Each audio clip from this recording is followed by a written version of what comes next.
everybody, welcome to my channel. I hope everybody's having a great Sunday. It's bitter cold here in Canada, and it's getting colder by the minute, so it's not good when your hummingbird feeder freezes up and you've only had it out there for a few hours. So we'll see how that saga continues, unfortunately. But today I have a how to buy pre-loved video. It's a highly requested video because all my bags are not new bags, they're vintage bags or pre-loved bags, whatever you want to call it, luxury items. So I have a few tips and tricks on how to not buy a fake bag, which is very disappointing when you're thinking that you have a real bag and your bag is fake, and then you got to go through the headache of trying to get your money back, and the seller says that it's not a fake, and so on and so on.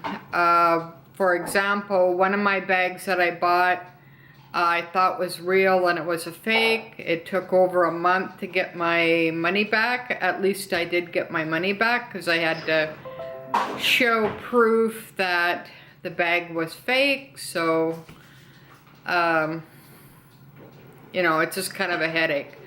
So if you're new to my channel, welcome in. Please like and subscribe. That's always great. I love that. And if you're returning, thanks so much for returning and supporting my channel. I'm thinking about when I hit 500 doing a giveaway, so leave your comments below, see what kind of giveaway you would like, and we'll see what I can do about it. So I thought that would be kind of fun. Alright, so basically the way that I buy pre-loved is several ways. I either look on Fashion File, I also look at Rebag, and I also look at Yogi's Closet, basically. They're the three that I trust that I'm not going to be buying a fake bag. Now, it's a little risky on private seller, especially if there isn't a lot of feedback. I would probably stay away from that. Not always, but 9 times out of 10, if they have 1 or 2 feedback, I don't know. In my experience, I probably would just pass, just to make it a lot easier. Now, I do look, when I look on eBay, basically, I look at the Japanese sellers. In their country, it's against the law to have fake bags. So 9 times out of 10, it's probably gonna be okay. But the only disadvantage to buying from a Japanese seller is most of the LV items are very used. So even though you can get a good deal on it, that doesn't necessarily mean that you're getting a halfway decent bag that's gonna last you years. There may be some rips, tears, holes, dirt, really bad tarnish. So if you're looking to buy from a Japanese seller on eBay, I would highly recommend looking at all the photos. And even if you decide to buy it, you may want to definitely get it authenticated. I would highly recommend Mimi's Treasures. I've used her. She's very quick and affordable. And so I'd highly recommend her. She's on Facebook, and I'll leave all the information below.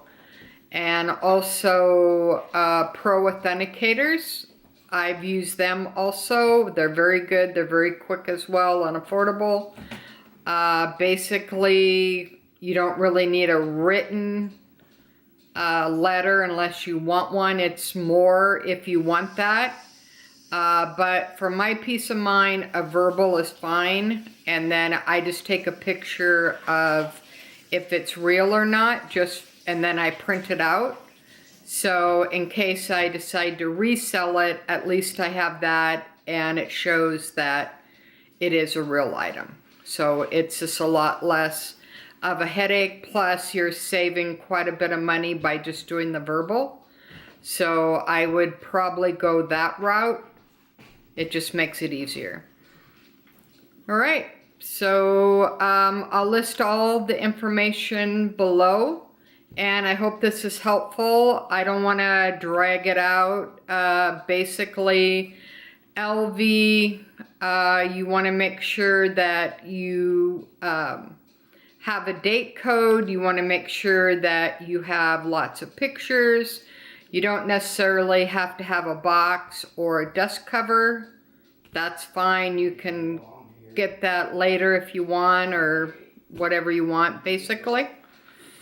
All right, until next time, thanks for watching LV&MORE, and I hope everybody's having a great Sunday. And it doesn't look like it's going to be warming up anytime soon, so stay safe. Thanks for watching. Bye, guys.